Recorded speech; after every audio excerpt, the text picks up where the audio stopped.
Kerajaan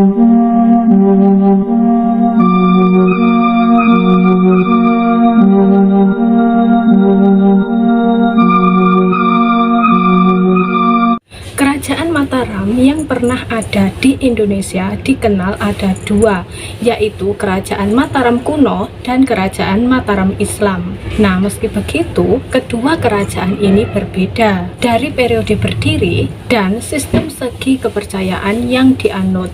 Nah, dalam video kali ini kita akan membahas tentang Kerajaan Mataram kuno terlebih dahulu ya guys. So, pastikan kalian semua menyimak videonya sampai selesai. Check it out! Kerajaan Mataram kuno adalah kerajaan Hindu-Buddha yang terletak di Jawa Tengah bagian selatan, yaitu tepatnya pada abad ke-8. Kerajaan ini dipindah ke Jawa Timur pada abad ke-10.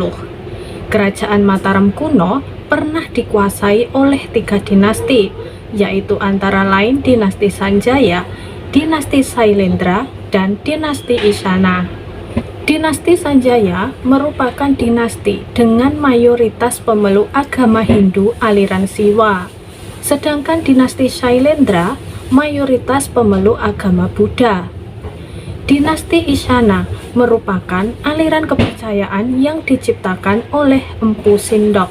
Dalam sejarahnya, kerajaan Mataram kuno ini sempat terpecah menjadi dua, yaitu dinasti Sanjaya yang beragama Hindu yang memerintah kerajaan Mataram kuno di Jawa Tengah bagian utara, dan dinasti Sailendra yang beragama Buddha di Jawa Tengah bagian selatan. Namun akhirnya kerajaan Mataram kuno ini dapat disatukan kembali setelah Rakai Pikatan yang berasal dari dinasti Sanjaya menikah dengan Pramodawardhani yang berasal dari dinasti Sailendra.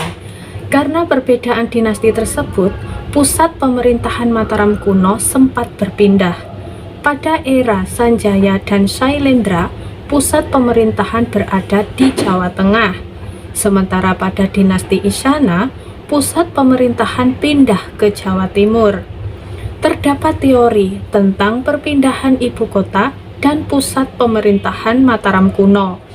Di antaranya itu adalah perebutan kekuasaan antar anggota kerajaan, hingga ancaman bencana alam dari Gunung Merapi. Ditambah lagi tidak adanya pelabuhan yang akhirnya menyulitkan kerajaan Mataram kuno bekerja sama dengan kerajaan lain. Dan perpindahan ibu kota ini terjadi setelah Empu Sindok naik tahta usai wafatnya Raja Dyahwawa, yaitu pada tahun 924 Masehi. Sayangnya, kerajaan Mataram kuno era dinasti Isyana tidak berlangsung lama dan sedikit meninggalkan warisan sejarah. Kerajaan Mataram kuno terpecah dan akhirnya dapat disatukan kembali oleh Rakai Pikatan. Nah, Rakai Pikatan ini adalah raja ke-6 dari Mataram kuno, atau yang juga disebut dengan Kerajaan Medang. Masa pemerintahan Rakai Pikatan menjadi penanda bersatunya dinasti Sanjaya dan dinasti Sailendra yang sebelumnya saling bersaing. Setelah kerajaan Mataram kuno berdiri, raja yang pertama kali memegang kuasa atas kerajaan tersebut adalah Raja Sanjaya dengan bergelar Rakai Mataram Sang Ratu Sanjaya.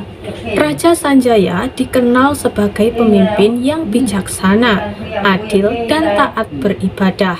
Dan di bawah pemerintahannya ini, wilayah kekuasaan kerajaan Mataram kuno kian meluas dan rakyatnya hidup lebih sejahtera. Tak hanya itu, kerajaan Mataram kuno kemudian juga menjadi pusat pembelajaran agama Hindu. Setelah Raja Sanjaya wafat, yaitu pada abad ke-8, kepemimpinan kerajaan Mataram kuno dilanjutkan oleh putranya, yaitu Rakai Panangkaran. Kemudian, setelah Rakai Panangkaran wafat, kerajaan Mataram kuno terpecah menjadi dua, yaitu dinasti Sanjaya dan dinasti Sailendra. Dinasti Sanjaya memerintah kerajaan Mataram kuno bercorak Hindu di Jawa Tengah bagian utara. Sedangkan dinasti Sailendra memerintah kerajaan Mataram kuno bercorak Buddha di Jawa Tengah bagian selatan. Kerajaan Mataram kuno ini mencapai kejayaannya pada saat dipimpin oleh dinasti Sailendra yang dipimpin oleh Sri Dewi Samaratungga. Perkembangan terjadi di beberapa bidang, mulai dari politik, ilmu pengetahuan, budaya, seni, hingga sosial. Selain itu, wilayah kekuasaan Kerajaan Mataram kuno juga disebut-sebut semakin meluas mencapai semenanjung Malaka. Setiap kali berganti raja, Kerajaan Mataram kuno terus mengalami perkembangan dan berhasil mencapai masa keemasannya. Kerajaan Mataram kuno yang sebelumnya terpecah berhasil disatukan kembali setelah Rakai Pikatan, yaitu dari dinasti Sanjaya, menikah dengan Pramodawardhani, yaitu dari dinasti Sailendra.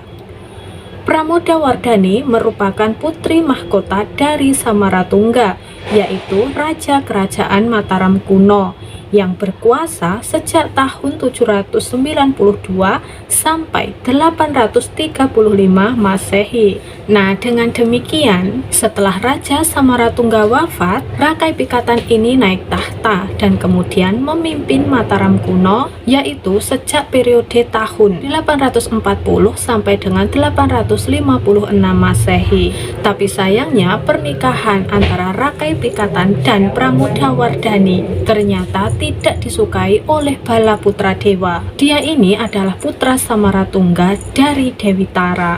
Akibatnya terjadi perang saudara antara Rakai Pikatan dengan Bala Putra Dewa, yaitu yang bertujuan memperebutkan tahta kerajaan. Perang saudara tersebut berakhir dengan kekalahan di pihak Bala Putra Dewa, sehingga Rakai Pikatan meneruskan tahta kerajaan Mataram kuno. Selama memerintah, baik Rakai Pikatan atau sang istri sama-sama menjunjung tinggi toleransi beragama, mengingat keduanya beda agama. Untuk mendukung toleransi perbedaan tersebut, Rakai Pikatan mendukung pembangunan candi yang bercorak Hindu maupun Buddha. Akhirnya pada tahun 842, Candi Borobudur yang bercorak Buddha diresmikan.